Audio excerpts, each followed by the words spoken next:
ఇశ్రాయేలు కాపరి విశ్వముని ఊపిరి, ఇశ్రాయేలు కాపరి విశ్వముని ఊపిరి, పరలోక సారథి ప్రభునా వారధి, పరలోక సారథి ప్రభునా వారధి, యేసు నా రథ సారథి నా హృదయ కాపరి.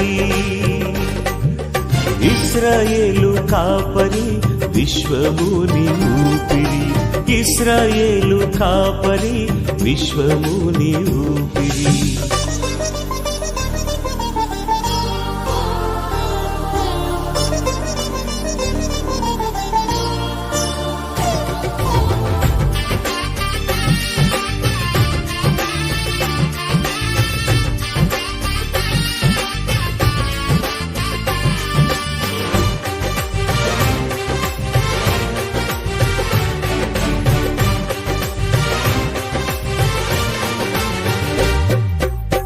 బబులోను బానిస బంధాలు తెంచి బాధలు లేని బ్రతుకునియా,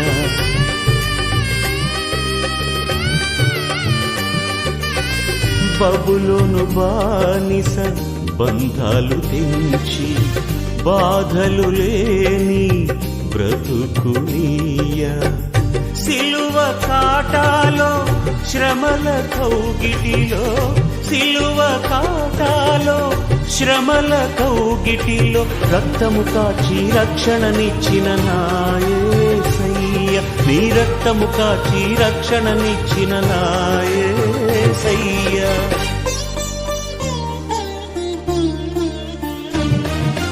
ఇశ్రాయేలు కాపరి విశ్వముని ఊపిరి, ఇశ్రాయేలు కాపరి విశ్వ. నా ప్రాణము తల్లడిల్లగా బూదిగంతముల నుండి నీకు మొరపెట్టుచున్నాను. నేను ఎక్కలేనంత ఎత్తైన కొండకి పైకెక్కి ఎక్కించును. నీవు నాకు ఆశ్రయంగా ఉంటివి, శత్రువులు ఎదుట బలమైన కోటగా నుంటివి. ఉదయగములు నేను నీ గుడారము నివసించదను, ఈ రెక్కల చాటున దాక్కొందును. దేవా, నీవు నా మృక్కుబళ్లను అంగీకరించి ఉన్నావు, నీ నామందు భయభక్తులు గల వారి స్వాస్థ్యము నీవు నాకు అనుగ్రహించి ఉన్నావు. రాజునకు దీర్ఘాయువు కలుగు చేయుడు గాక, అతని సంవత్సరములు తరతరములు గడుచును గాక. దేవుని సన్నిధిని అతడు నిరంతరము నివసించును గాక. అతడు కాపాడుటకై కృపా సత్యములు నియమించును. దినములు నా మృక్కబళ్లను నీ నామము నిత్యం కీర్తించేది. దేవుడి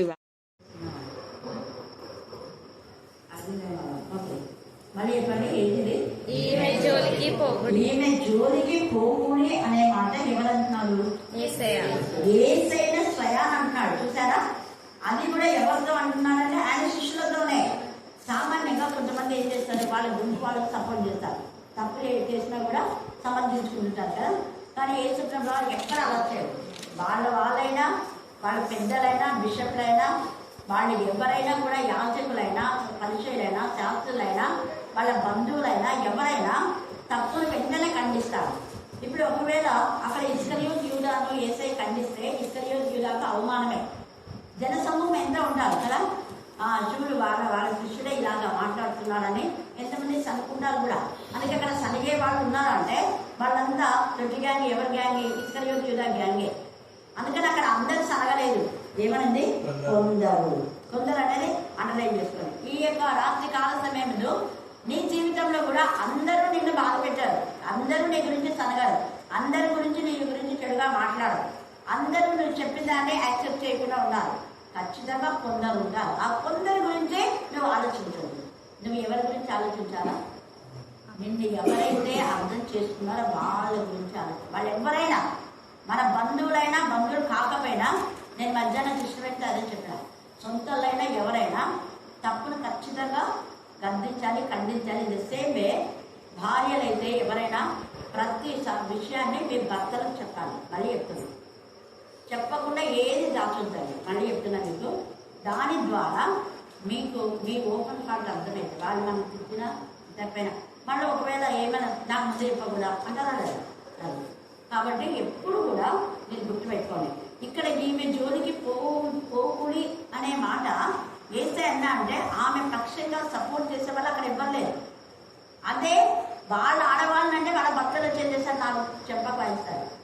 ఆమె డబ్బులతో ఆమె చేస్తుంటే నువ్వేదో మాట్లాడేది అంత అవునా కదా. ఈమెకి ఇవ్వలేదు మధ్యనే వరకు అల్లో.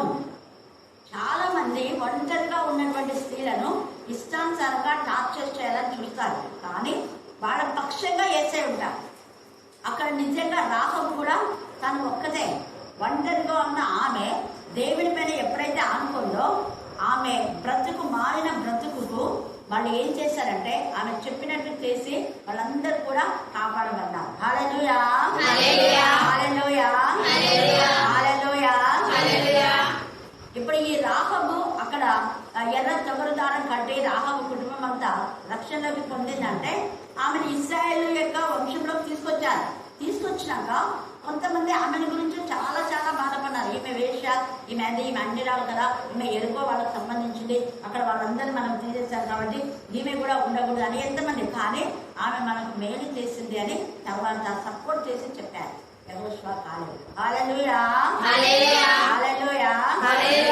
పక్షంగా సపోర్ట్ చేస్తున్నారు. అలాగనే ఇవి కూడా మధ్యాహ్నం చెప్పలేదు, మధ్యాహ్నం చెప్పని దేవుడు మీతో మాట్లాడుతున్నారు ఇదే అంశమే. తర్వాత ఇంకొకటి ఫీబీ అనే మా రోమా 16వ అధ్యాయంలో ఫీబీ అనే ఆమె ఎవరంట? మన సహోదరి. ఎవరామె? మన సహోదరి. అంటే మన సహవాసంలో కానీ సంఘంలో కానీ ఉన్నటువంటి వాళ్ళని ఎప్పుడు మన సహోదరి అనే మనం ఎంచాలి. క్రీస్తు రక్తంలో మనం కలగబడినాం కాబట్టి క్రీస్తు రక్త బంధమే ఉండాలి. వివాహం అయ్యేంత వరకు ఎవరి గురించి చెడు ఆలోచన రాకూడదు. అలా వస్తే పాపం అనే వాక్యంలో ఉంది. వాళ్ళంతా మన సొంత అక్కలు చెల్లెళ్ళలాగానే మనం ఉండాలి. అందుకనే అక్కడ అంటున్నాడు పౌలు ఈమె మన సహోదరి అంటాడు. తర్వాత ఏమంటాడంటే ఒకటి మన సహోదరి అని చెప్పి, మన సహోదరి అంటే మీ సొంత అక్క చెల్లెల్లాగా మీరు ట్రీట్ చేయండి. రెండవది ఈమె ఒకప్పుడు నాకు సహాయం చేసింది అని ఆమె గురించి కృతజ్ఞతగా తెలియజేస్తున్నాడు. చేస్తున్న మేళ్లలో వెంటనే చెప్తున్నాడు. మనం చెప్తున్నామా? ఎంత మంది మేలు పొందుకున్నారు కరుణా పీఠంలో. మరి వాళ్ళంతా ఉన్నారా? ఇక్కడ ఉండే ఇది పట్టదు, బయట రోడ్డు వరకు అవుతుంది. రోడ్డు వరకు ఏమి ఇంకా అక్కడి వరకు అవుతుంది. కానీ దేవుడు మాట్లాడతాడు. ఇక్కడైతే ఆమె గురించి సిఫారసు చేస్తున్నాడు పౌలు. ఆమె ఇప్పుడు ఒంటరి మహిళ, ఆమె అవివాహిత, వృద్ధాప్యంలో ఉంది. ఆమె యవనస్తురాలుగా ఉన్నప్పుడు ఎంత పరిచయం చేసింది. ఆమె వృద్ధాప్యంలో అప్పుడు ఆమె సొంత పనులు తాను చేసుకుంటూ సేవకులకు ఆమె సహకరించింది. ఇప్పుడు ఆమె పరిచర్య చేయగలదు కానీ సొంత పనులు చేసుకోలేదు. అందుకని మీరేం చేయాలి? ఆమెకు సహకరించాలా. హల్లెలూయా, హల్లెలూయా, హల్లెలూయా, హల్లెలూయా, హల్లెలూయా, హల్లెలూయా. అంటే ఆమె గురించి మంచిగా ఇక్కడ సిఫారసు చేస్తున్నాడు పౌలు. మనకు కూడా అలాగ ఒంటరిగా ఉన్న ఆడవాళ్ళ గురించి మనం మంచిగా మాట్లాడాలి. వాళ్ళకి చేతులంత సహాయం చేయాలి. కానీ వాళ్ళు ఒంటరిగా ఉన్నారు కదా ఇష్టానుసారంగా మాట్లాడితే దేవుడు కలుగ చేసుకుంటాడు. అది గుర్తుపెట్టుకోవాలి. మనుషులు ఎవ్వరు సహాయం చేసినా చేయకపోయినా దేవుడే కలగలేదు. ఇక్కడ దేవుడే పౌలుతో మాట్లాడి వాళ్ళకు చెప్తున్నాడు, ఏమైనా మీరు సహాయం చేయండి. సహాయం చేయమని బంధువులమైనా ఆమె ఒకప్పుడు సహాయం చేసింది. ఇప్పుడు మనం ఖచ్చితంగా ఆమెకు సహాయము చేయాలి అని చెప్పేసి అక్కడ వాళ్ళకి ఆ సంఘంతో మాట్లాడుతున్నారు. మరి ప్రస్తుతం అంతా అలాగే ఉన్నారా? ఒక స్త్రీ చేసిన మంచి పనికి మరి సపోర్ట్ చేస్తున్నారా? లేకపోతే దానికి సరే సపోర్ట్ చేయకపోతే వాళ్ళందరూ తీసుకెళ్ళిపోతున్నారు. గుర్తుపెట్టుకోండి. అక్కడ అర్థమైందా? చేసినటువంటి దానికి ఎవరైనా, ఎందుకంటే మధ్యాహ్నం అక్కడ కొన్ని విషయాలు చెప్పినాను సాయంత్రం, అప్పుడు నేను వాక్యం చూపించిన. ఇప్పుడు వాక్యం కూడా ఇదే. ఇస్కరియోతు యూదా యాక్సెప్ట్ చేయలేదు ఈమె చేసిన మంచి పనికి. కానీ ఎవరు యాక్సెప్ట్ చేస్తున్నారు? యేసయ్య యాక్సెప్ట్ చేస్తున్నారు. ఎవరైతే ఒక మంచి పనికి సపోర్ట్ చేస్తారో వాళ్ళు మంచి వాళ్ళు. మంచి పని చేసే వాళ్ళని చెడగొట్టే తొత్తులంతా ఇస్కరియోతు యూదా, అన్న, కయప, తర్వాత సద్దుకాయలు, పరిచయులు, శాస్త్రులు, ఇంకా వీళ్ళంతా వస్తారు. యాజకులు, పెద్దలు, తర్వాత సద్దుకాయలు, పరిచయులు, వీళ్ళందరూ వస్తారు. సద్దుకాయల్లో కూడా 2 తెగలు ఉన్నాయి. వాళ్ళలో కొంతమంది మంచి వాళ్ళు సపోర్ట్ చేస్తున్నారు యేసయ్యకు, సద్దుకాయలు కొంతమంది సపోర్ట్ చేస్తారు. పరిచయుల్లో కూడా కొందరు యేసయ్యకు సపోర్ట్ చేస్తున్నారు, కొందరు చేయటంగా. కానీ వీళ్ళు మాత్రం యాజకులు అనేవాళ్ళు ఎవరు సపోర్ట్ చేయరు. వాళ్ళంతా వేషధారులాగా ఉన్నారు. యాజకులు అంటే ఇప్పుడు ఉన్నటువంటి సేవకులు అనే చెప్పాలి. అయితే సపోర్ట్ చేయలేదో, ఎవరైతే ఒక సేవకు ఒక మంచి పనికి సపోర్ట్ చేయరో వాళ్ళు 100% దేవునికి విరోధులే. ఇక్కడ ఇస్కరియోతు యూదా పరిశుద్ధాత్మకు విరోధి, యేసయ్యకి విరోధి. యేసయ్యనే అంటున్నాడు ఈమె చేసింది మంచి పని అని. కాబట్టి మంచి పని చేసేటప్పుడు ఎవరైనా కానీ వాళ్ళు అబ్జెక్షన్ చేసినా అంటే అలాంటి వాళ్ళు దేవుని పిల్లలు కాదని మీ మైండ్లో ఫిక్స్ అయిపోవాలి. నా మైండ్లో ఫిక్స్ అయింది కాబట్టి నేను వాళ్ళ బిషప్ అయినా ఎవరైనా కేర్నాడు మీరు చేస్తుంది తప్పు అని వాక్యంతో చూపిస్తాను. ఇలాంటి వాళ్ళకు వందనం కూడా చెప్పకూడదని చెప్తాను. ఎందుకంటే వాక్యంలో ఉంది. అలాంటి వాళ్లకు వందనం కూడా చేయకూడదు. మళ్ళీ ఒకసారి చూపిస్తాను. మీరు ఇంతకుముందు చూపించిన చెప్తాను. 3 యోహాను చాలాసార్లు చూపిస్తాను. అంతా చేయండి అని చెప్పిన. నేను ఎప్పుడో కొన్ని సంవత్సరాల క్రితం ఇది నాకు దేవుడు నాకు మాట్లాడమాట దాదాపు 40 సంవత్సరాల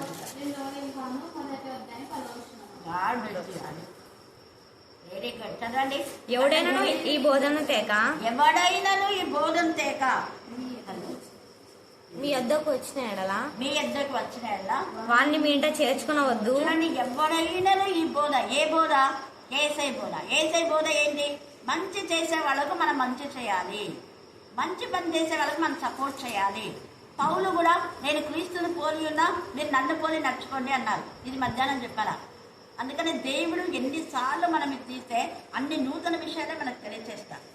అపోస్తలుడైన పౌలు క్రీస్తుని పోలి నడుచుకున్నాడు. క్రీస్తు లాంటి మనసు ఉంది కాబట్టి ఈ ఒంటరి మహిళకు మీరు సహాయం చేయండి. ఈమె ఒకప్పుడు మంచి పని చేసింది, పరిచయం చేసింది, ఆమె చేసింది మంచి పని. కాబట్టి మీరు కూడా ఇప్పుడు ఆమెకి ఏం చేయాలా? సపోర్ట్ చేయాలా. ఇక్కడ యేసయ్య కూడా సేమ్, ఇద్దరు ఒక్కటే హృదయం కదా. హల్లెలూయా హల్లెలూయా హల్లెలూయా హల్లెలూయా. యేసు ప్రభువుకు 12 మంది శిష్యులు, 12 మంది ఎవరి మాట్లాడలేదు కానీ ఇస్కరియోతు యూదా అంటున్నారు. చూసారా? అందుకనే ఈ యొక్క రాత్రి కాలశంలో ఇస్కరియోతు యూదా లాంటి వాళ్ళను ఎప్పుడు సపోర్ట్ చేయదు. తర్వాత ఇస్కరియోతు యూదా చనిపోతే, పేగులు బయటకు వచ్చి భయంకరంగా చనిపోతే అతన్ని పాతి పెట్టడానికి ఒక్క శిష్యుడు కూడా వెళ్ళాల. అతను అక్కడ చనిపోయాడు భయంకరమైన ఇదిలో, కానీ ఎవ్వరు వెళ్ళలేదు. ఎవరు వెళ్ళి పాతి పెట్టారో మనకు తెలియదు. కాబట్టి సమయమందు మన జ్ఞాపకం చేసుకోవాలి. తండ్రి అయిన దేవుడు సర్వశక్తిమంతుడు, సర్వోన్నతుడు, సర్వంతర్యామి, సర్వ సృష్టికర్త. ఆయన ఒక పని చేసే మనం చేయమని చెప్తారు. కాబట్టి ఇక్కడ మంచి పని చేస్తున్నటువంటి ఈ యొక్క నిజంగా మనకు నేర్పిస్తున్నాడు. ఈ యొక్క రాత్రి కాల సమయమందు మన మంచిలో చేసే వాళ్లకు ఎప్పుడు సపోర్ట్ చేస్తే దేవుని పిల్లలు. మంచి చేసే వాళ్లకు మనం ఆటంకం చేసినామంటే మనం అపవాది సంబంధం, చెడగొట్టేవాళ్ళు. మంచి పనిని చెడగొట్టే వాళ్ళు ఎవరైనా కూడా ఇస్కరియోతు యూదా సంబంధులే. అన్నా కైపా లాంటి వాళ్లే, సద్దుకైలు, కొందరు పరిసయ్యులు లాంటి వాళ్ళు, ప్రధాన యాజకులు లాంటి వాళ్ళు, కొందరు పెద్దలు లాంటి వాళ్ళు. యూదులలో చాలా మంది ఏసైపైన యాంటీగా ఉన్నారు. అదే 14వ అధ్యాయంలో ఏసైని చంపాలని చూశారు. చూడండి 14వ అధ్యాయం 1-2 వచనాలు.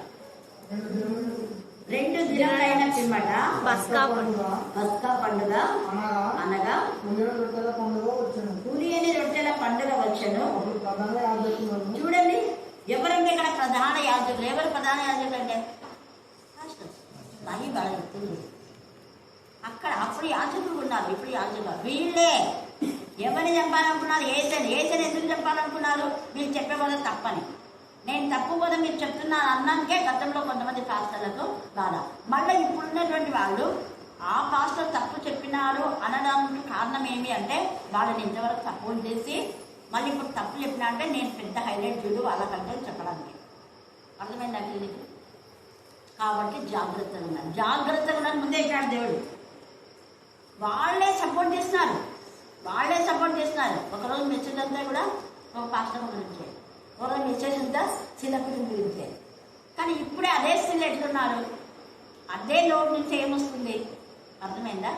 ఇట్లాంటి వాళ్ళని జాగ్రత్తగా ఉన్నారు. వీళ్ళు ఎవరంటే వీళ్ళు యాజకులే. ఇక్కడ ఏసని ఏం చేయాలనుకున్నారు? చంపాలనుకున్నారు. చూడండి, మాయోపాయం చేత అంట. ఎట్లా? మాయోపాయం చేత నిన్ను చిక్కించుకోవాలని చూస్తారు. జాగ్రత్త. వాళ్ళు మీకు మేలు చేయాలని చూస్తారు కానీ జాగ్రత్త. అలాంటి వాళ్ళకు నమస్తే కూడా పెట్టాను నేనైతే. ప్రైజ్ రావడం కూడా చెప్పాను. వాక్యం ఉంది. శుభమని వాళ్ళతో చెప్పేవాళ్ళు చదువుమా శైలి.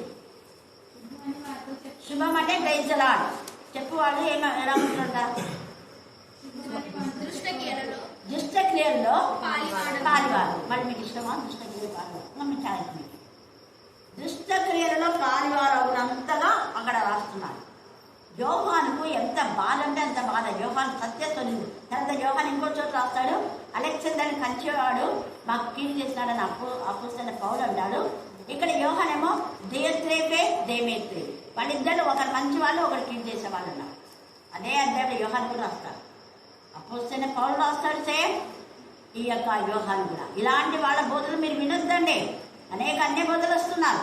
పేతురు కూడా అదే రాస్తాడు. మేము చెప్పింది వాళ్ళు వినటంలా, మమ్మల్ని అంగీకరించడం లేదు, తర్వాత దేవునికి వాడిని అప్పగిస్తాం అని తిమోతిలో పౌలు రాస్తాడు. అదే యోహాను కూడా రాస్తాడు. దేవత్రేపే దేమేత్రే. ఇద్దరి నుంచి మీరు మొదటి యోహాను, రెండో యోహాను, మూడో యోహాను బాగా కంఠం చేయండి. యోహాను యొక్క హృదయం యేసుప్రభు యొక్క హృదయం. తప్పు చేసేవాడిని ఖండించి రాస్తాడు యోహాను అక్కడ. తర్వాత తల్లికి, అమ్మ నీ పిల్లలు కొందరు సత్యాన్ని అనుసరిస్తున్నారు అంటే కొందరు అనుసరించడంలా, తేటగా మాట్లాడుతున్నాడు, యథార్థంగా మాట్లాడుతున్నారు. అందరు కాదు, కొందరు అనుసరిస్తున్నారు, కొందరు అనుసరించడం లేదు. అందుకే బాధపడతారు. తర్వాత ఇక్కడ అందుకనే వీళ్ళు చూడండి, మాయోపాయం చేత ఆయన నేరాలు పట్టుకొని చంపుదుమా అంట. యాజకులు ఎక్కడైనా దేవుని కుమారుని చంపుతారా? మరి ధర్మశాస్త్రం తెలుసు అంటారు, వాక్యం చెప్తారు సంఘాల్లో. అది చూడండి, చంపకపోయినా చంపేలా ప్రవర్తించినా కూడా నరహత్య ఉందే వాక్యంలో. నరహత్య చేయకపోయినా నరహత్య చేసే విధానంలో ప్రవర్తిస్తే కూడా ఏంటి? నరహంతుడే. తర్వాత ఇక్కడ ఏమన్నా అని ఆలోచించుకుంటుంది, కానీ ప్రజల అల్లరి కలుగునేమో అని పండుగల వద్దని చెప్పుకోండి. ఇప్పుడు వద్దులే అని మాయపాయం కదా, వాళ్ళతో సీక్రెట్గా చేసేటన్నమాట. పైకి బాగుంటారు కానీ ప్రజలతో మంచి అనిపించుకోవాలని ఇప్పుడు చేయగలుగుతున్నారు. అలాగనే ఇక్కడ యేసయ్య కూడా నిజంగా ఈమె ఎంత మంచి పని చేస్తుంది. ఆమె తనకున్న జటామాంసి అత్తరు గుడ్డి అంటే చాలా ఖరీదైంది. అది ఆమెకున్నదంతా ఇంకా యేసయ్య చనిపోతుంది ప్రవచన రూపకంగా మగ్ధులైన వారికి తెలుసు. ఈమె ఎవరంటే ఈమె మగ్ధులైన మరియ. ఆమె యొక్క 7 దయ్యాలు పట్టినటువంటి ఆమె జీవితాన్ని బాగు చేశాడు కాబట్టి ఈమె యొక్క ఈ అత్తరు గుడ్డి తలకు పోయేయడానికి కారణం ఏంటంటే, యేసయ్య నేను చేసిన భయంకరమైన పాపాలన్నీ నుంచి నన్ను విడిపించాను. అంటే పాపంలో నేను చచ్చిపోయాను, నేను ఒక మొండాను, కానీ ఇప్పుడు నాకు నువ్వే శిరస్సు, నేను బ్రతుకుతున్నాను అంటే నీ ద్వారానే. ఆ ఆలోచనతో పాప తలంపులన్నీ తీసేసినావు దేవా, మంచి తలంపులు ఇచ్చావు. నా మెదడును సరిచేసావు, నా చేతులను సరిచేసావు, నా యొక్క నోటిని సరిచేసావు, నా పాదం సరిచేసావు. టోటల్ నా బాడీ ఇంద్రియ నిగ్రహ శక్తి కలిగి నీ యొక్క అధీనంలో ఉంది. నీవు చెప్పినట్టుగా నేను వింటాను. తల చెప్పినట్టుగా మిగతా అవయవాలను వింటాయా లేదా? వింటాను. సేమ్ అదే అర్థంతో నువ్వు నాకు శిరస్సును అని ఆమె తల మీద పూసింది. ఇంకొకటి, సహోదరుల ఐక్యత కలిగి నివసించడం ఎంత మేలు, ఎంత మనోహరం. అంటే యేసయ్యతో పాటు కలిసి ఉన్న ఈ శిష్యులకు అపోస్తలులాగా దేవుడు పిలువబడ్డాడు. వాళ్ళు మంచి సాక్షులు ఉన్నారు. అయితే కలవరి ఇస్కరియోతు యూదా పక్షంగా ఇంకొకరు మత్తయి అనే ఆయన పేరట ఇచ్చినాడు. ఎంత ధన్యత. అంటే 3.5 సంవత్సరం యేసు ప్రభుతో పాటు లేడు. ఈ 12 మందికి పరిశుద్ధ ఆత్మతో నింపి సేవకి ఇచ్చినటువంటి అనుభవము లేదు. కానీ శిష్యులలో ఒక్కడిగా ఎంచబడ్డాడు మత్తయి. అపోస్తల కార్యం 1 మీరు చదవండి. అది మధ్యాహ్నం చదివించిన, ఇప్పుడు టైం లేదు. అక్కడ మత్తయి పేరిట చూపించారు. ఇస్కరియోతు యూదా గురించి అయితే ఇక్కడ కప్పటి కాబట్టి కీర్తనకారుడు దావీదు 69లో వాడి ఉద్యోగం వేరొకరు తీసుకుని కాక, వాడి పేరు జీవగ్రంథం నుంచి తిరిగిపెట్టను కాక, ఇంకా చాలా ఉంది. కీర్తనకారుడు దావీదు చెప్పిన విధానంలో అతను వెళ్ళిపోయాడు. యేసయ్య మాకు మరి యొక్క శిష్యుని మాకు కావాలి అంటే మత్తయి పేరిట వచ్చింది ఆ యొక్క చీటి. కారణం వాళ్ళ సహవాసంలో ఉన్నాం. హల్లెలూయా, హల్లెలూయా, హల్లెలూయా, హల్లెలూయా, హల్లెలూయా. దేవుని బిడ్డల సహవాసంలో ఉంటే మనం లెక్కించబడతాం. జీవ గ్రంథంలో మన పేరు ఉంటుంది. లోకస్తుల సహవాసంలో ఉంటే జీవ గ్రంథంలో నుంచి పేరు కొట్టివేయబడుతుంది. అందుకని అక్కడ తేజుగా కాబట్టి ఇక్కడ ఆమె తల మీద పోసింది. అయితే కొందరు కోపపడి ఆ అత్తరు ఇలా నష్టం పరచలేదా, ఈ అత్తరు 300 దేనారముల కంటే ఎక్కువ వెనకమ్మి నీళ్ళకి ఇవ్వచ్చునని చెప్పి ఆమెను గురించి ఏం చేస్తున్నారు? సనమ్ముకున్నారు. వెంటనే ఒక్క నిమిషం కూడా అక్కడ వేసారు. అందుకు వేసి వాళ్ళ ఎదుటనే మనం ఎవరు తప్పు చేస్తే వాళ్ళ ముఖాన్నే మనం ఖండించాలి. వాళ్ళ ఎదుటనే తన శిష్యుడని కూడా చూడలేదు. వెంటనే ఈమె జోలికి పోకూడదు. ఒకటి ఎవరి జోలికి పోకూడదు? ఎవరి జోలికి పోకూడదు? స్త్రీల జోలికి. అది మంచి వాళ్ళ స్త్రీలు అంటే అందరు కొంతమంది స్త్రీలు దేని జీవిస్తుంటారు, వాళ్ళు కాదు, దేవుని ఎందుకు భయభక్తి గల పిల్లలకి వీళ్ళ జోలికి పోకూడదు. ఇంకొక ఇన్నర్ మీనింగ్ చిన్నారు చెప్పింది కరెక్టే. వేషల జోలికి కూడా పోకూడదు అంటే సావాసం చేయకూడదు, దాని కూడా తప్పే. టోటల్గా సీల జోలికి పోకుంటే మంచిది. హల్లెలూయా హల్లెలూయా హల్లెలూయా హల్లెలూయా హల్లెలూయా అని ఇక్కడ యేసు ప్రభు చెప్పింది.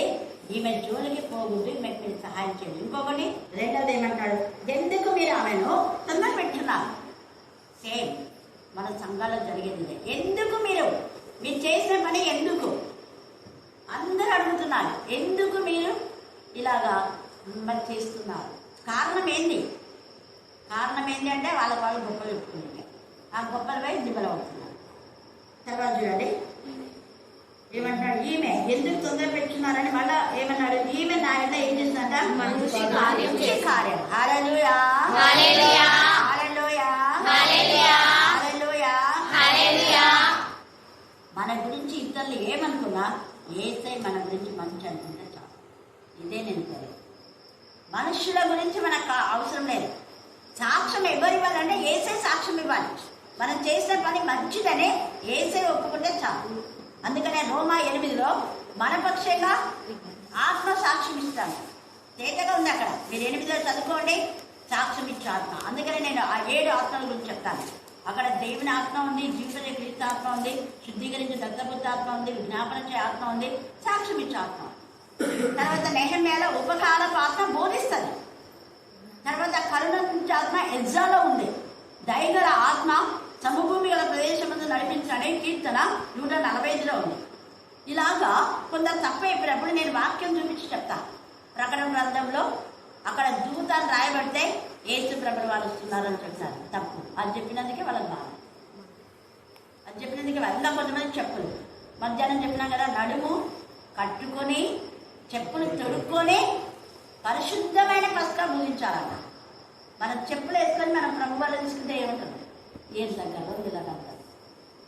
కానీ అక్కడ దేవుడే చెప్తున్నాడు, దేవుడు నియమించిన నిబంధన. మరొకసారి చదవండి, నిర్గమ 12 12వ అధ్యాయము 16వ వచనం. మీరు పరిశుద్ధ సంఘములను 7వ దినమున పరిశుద్ధ సంఘములను కూడుకొనవలెను. ఆ దినములందు ప్రతివాడు తినవలసినది మాత్రమే మీరు సిద్ధపరచవచ్చును. అది కాక మరి ఏ పని చేయకూడదు. పులియని రొట్టెల పండుగ మీరు ఆచరింపవలను. ఈ దినమందే నేను మీ సమూహంలో ఐగుప్తు దేశంలో 11వ వచనంలో మీరు 12 దాకా చదువుకోండి. మీరు దాన్ని తినవలసిన విధం. ఇక్కడ మీరు ఈ 12వ అధ్యాయంలో పస్కా పులియని రొట్టెల చేత ఆచరించాలి. అంటే మీరు పులిపిండి లేని వాళ్ళగా ఉండాలి అంటారు. పులిపిండి అన్నది పాపానికి గుర్తు. పులియని రొట్టెల పండుగ అంటే ఇప్పుడు సంక్రాంతి అప్పుడు చేసేది సద్ద రొట్టెలు చేస్తారు చూడు, వాక్యంలో ఉన్నవే వాళ్ళు చేస్తున్నారు, వాక్యంలో లేనివేం కాదు. తర్వాత మొదటి నెల ఉంది, మొదటి నెల 14వ తేదీ. అందుకే ప్రతి నెల జనవరిలో 13, 14 వస్తుంది సంక్రాంతి. అవునా కదా? అది అన్ని లేఖనాలే. ఇక్కడ నెల మొదటి దినమున, నెలలో ఈ నెలలో మొదటిది ఇది మీ సంవత్సరంలో మొదటి నెల అంటాడు. తర్వాత దశమి నాడు అంటే 10వ రోజు. దశమి నాడు వారు తమ కుటుంబాల లెక్కలు చొప్పున. తర్వాత ఇక్కడ 14వ దినమున 7వ వచనంలో అది ఎలా ఉండాలో నిర్దోషమైనది ఉండాలి. 7వ వచనంలో ఈ నెల 14వ దినం వరకు మీరు దాన్ని ఉంచుకోవాలి. ఆ 14వ దినము తర్వాత రాత్రి సాయంకాలమున దాన్ని చంపి రక్తంలో కొంచెం తీసి తాము దాన్ని తిను ఇళ్ల ద్వారపు 2 నిలువు కమ్ముల మీద పైకమ్మి మీద చల్లుకోవాలి. అందుకనే అప్పుడు రక్తం చల్లారు. కానీ నేను చాలా మందికి మీ ఇళ్లలో శోధన ఉంటే బాగా నూనె రాయండి అని చెప్పాను. నేను అందుకే ఇంటి ప్రతిష్టకు పోతే ఖచ్చితంగా పని చేస్తాను. హల్లెలూయా హల్లెలూయా హల్లెలూయా హల్లెలూయా హల్లెలూయా హల్లెలూయా.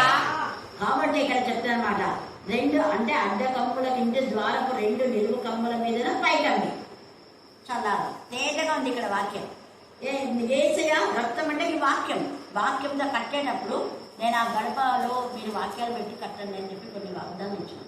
చాలా మంది ఇళ్లలో అలాగనే కట్టుకున్నాను. హల్లెలూయా హల్లెలూయా హల్లెలూయా హల్లెలూయా. కానీ దీన్ని ఈ యొక్క రొట్టెలు అంటే పులియకుండా ఉండే రొట్టెలు అంటే చపాతీలు, తర్వాత సద్ద రొట్టెలు. వీళ్ళు ఇప్పుడు సద్ద రొట్టెలు చేస్తున్నారు. ఇంకా తినే విధానం చేస్తున్నారంటే నడుముకు ఇక్కడ మీ నడుమును కట్టుకొని యేసయ్య నడుము కట్టుకొని వాళ్ళకు ప్రభు బల్ల చేసే రోజు వాళ్ళ పాదాలు కడిగారు కదా. పాదాలు కడిగిన తర్వాతనే ప్రభు బలలో వాళ్ళు పాలు పొందారు. నడుముకు కట్టుకొని అంటే సత్యమనే జడ్జి మీ చెప్పులు తోడుకొని అనలో చేస్తుంది. చెప్పులు తోడుకొని ప్రభు తీసుకుంటే ఏమంటారు కూర్చున్నాం ఏమంటారు బాగా నాకు మీరు అప్పుడు వాక్యం చెప్పారు. ఇక్కడ దేవుడు చెప్పులు తోడుకొని తినమన్నారు. పస్కా అంటే దేవుడికి ఇష్టమైంది. ఏం చెప్పులు అవి? సమాధాన సువార్తన శుద్ధవంశమే అంటే చెప్పులు వేసుకోవడంలో తప్పు లేదు అనేది ఇక్కడ చెప్తున్నాను. అక్కడ మోషేకి ఏమన్నాడు? చెప్పులు తీసేయమన్నాడు. అవునా? ఎందుకు తీసేయమన్నాడు? అది పరిశుద్ధమైన స్థలం. ఇంకో ఇది కూడా పరిశుద్ధమైన స్థలం. పరిశుద్ధమైన స్థలంలోనే ఇది ఆచరించాలి. ఆడ ఆ చెప్పులతో ఆయన ఏం చేసినాడు? ఆయన ఒక వ్యక్తిని చంపినాడు కదా, చంపి ఇసుకలో కూర్చోబెట్టాడు. కాబట్టి అక్కడ అది ఇక్కడ ఇది పరిశుద్ధమైన స్థలంలోనే ఇవన్నీ చేయాలి. తినాల్సింది కూడా మీ చెప్పులు తొడుక్కొని నీ కర్రలు చేత పట్టుకుని అంటే వాక్యం త్వరపరచు. అందుకే అందరూ ఏం చేసుకోవాలి? త్వరపరచు, దేవుడి చదివికి రావాలా, త్వరపరచు, వాక్యం చదవాలా, ప్రార్థన చేయాలా, ప్రభు బిడ్డలుగా ఉండాలా. నేను ఇంకా రాకడ సమీపంగా ఉంది కాబట్టి బ్యాప్టిజం చేసుకోవాలి. ఇలాంటి దైవికమైన విషయాల్లో త్వరపడి మనం చేయాలి. అప్పుడు మనం రాస్తున్నాం. ఇక్కడ త్వరపడి ఇస్కరియోతు యూదాలాగా ఆ త్వరపడి కొంతమంది అవివేక పనులు చేస్తున్నారు. తొందరపాటు దైవికమైన విషయాల్లో ఇక్కడ ఇతను చేసిన ఈ తొందరపాటుకు యేసయ్య గద్దించి బుద్ధి చెప్పి బీదలు ఎప్పుడు నీ దగ్గర ఉన్నా కదా మరి ఇవ్వకుండా బీదలకు చెప్పు. బీదల మీద ఎంత ప్రేమ ఉన్నట్టు చెప్తున్నా. నీ దగ్గర ఎప్పుడు డబ్బు సంచులు ఎప్పుడైనా ఇచ్చినావు బీదలకు? మనం కూడా ఇచ్చి ఉంటాం. బీదలకు ఇస్తే ఏమి, సాయం చేస్తే ఏమి, అంతుంది కదా ఎంతుంది కదా అనేవారు వాళ్ళు లేదు. ఇక్కడ ఇస్కరియోతు చేయలేదు. మొక్కాన్ని సిగ్గు పెట్టినట్టు మాట్లాడాడు. అయితే బీదలు ఎప్పుడు మీతోనే ఉండాలి. వాళ్ళ దగ్గర డబ్బు సంచి ఉంది, ఎప్పుడు బీదలకి ఇవ్వాలి. బీదల మీద ఏమో పెద్ద ప్రేమ ఉన్నట్టుగా బీదలకి ఇవ్వచ్చు కదా అంటాడు. యేసయ్య అన్నాడు ఈమె తొందరపడ్డది, ఎప్పుడు మీ దగ్గర మరి చేసుకోవచ్చు కదా అనేసి మళ్ళీ ఏమంటున్నాడు? ఈమె తన శక్తి కొలది చేసి నా భూస్థాపన నిమిత్తము నా శరీరం ముందుగా అభిషేకించను. సర్వలోకంలో ఎక్కడ సువార్త ప్రకటింపబడడం అక్కడ ఈమె చేసినది జ్ఞాపకార్థంగా ప్రశ్నింపబడని మీతో నిశ్చయంగా అది ఇప్పుడు జరుగుతుంది. మగ్ధలేని మరియ గురించి ప్రతిసారి శిలువ ధ్యానంలో ఆమె గురించి జ్ఞాపకం చేసుకుంటాం. అతని గురించి మళ్ళీ పునరుద్ధానంలో మగ్ధలేని మరియ చూసినారా? ప్రపంచం అంతరా. ఇప్పుడు నేను కూడా చెప్తా, ఎక్కడైనా మనకి ఏదైనా అబ్జెక్షన్ వచ్చిందంటే ఒక్క చోట చేస్తే ఇప్పుడు యూట్యూబ్లో ప్రపంచం అంతా ఇంటుందా? అది దేవుడికి రోషం వస్తుంది. కాబట్టి మన పక్షంగా దేవుడు నాడు భయపడద్దండి. కానీ మనం చేసే పని దేవుడికి ఇష్టంగా ఉండాలి, దేవుడు మెచ్చుకునేదిగా ఉండాలి. అప్పుడు దేవుడు మనకు సపోర్ట్గా ఉండి మన పక్షంగా వ్యాఖ్యం అవుతాడు. దేవుడు ఈ లేఖన భాగాన్ని దీవించి ఆశీర్వదించుగాక. ఆమేన్, ఆమేన్, ఆమేన్. చివరి ప్రార్థన. సంతోషం. ఈ అద్దరు ఇలాగూ నష్టపరిచినేలా ఈ అద్దరు మున్నారు దేనారముల కంటే ఎక్కువ వెల కమ్మి బీదలకి ఇవ్వచ్చునని చెప్పి ఆమెను గురించి సనుకునేది. అందుకు యేసు ఇట్లనెను, ఈమె జోలికి పోగుడి, ఈమెను ఎందుకు తొందర పెట్టుచున్నారు? ఈమె నా ఎడల మంచి కార్యం చేశాను. బీదలు ఎల్లప్పుడూ మీతోనే ఉన్నారు, ఇష్టమైనప్పుడెల్లా వారికి మేలు చేయవచ్చును. నేను ఎల్లప్పుడూ మీతో ఉన్నాను. ఈమె తన శక్తి కొలది చేసి నా భూస్థాపన నిమిత్తము నా శరీరమును ముందుగా అభిషేకించెను. సర్వలోకములో ఎక్కడ ఈ సువార్త ప్రకటింపబడినో అక్కడ ఈమె చేసినది జ్ఞాపకార్థంగా ప్రశంసింపబడునని మీతో నిశ్చయంగా చెప్పుచున్నాను. నేను దేవుడి లేఖనాన్ని దీవించి ఆశీర్వదించుగాక. ఆమేన్. ఏ భయము నాకు లేనే లేదుగా, నీవు తోడుండగా. ఏ దిగులు నాకు లేనే లేదుగా, నీ కృప నాతోనుండగా. Download ShareChat.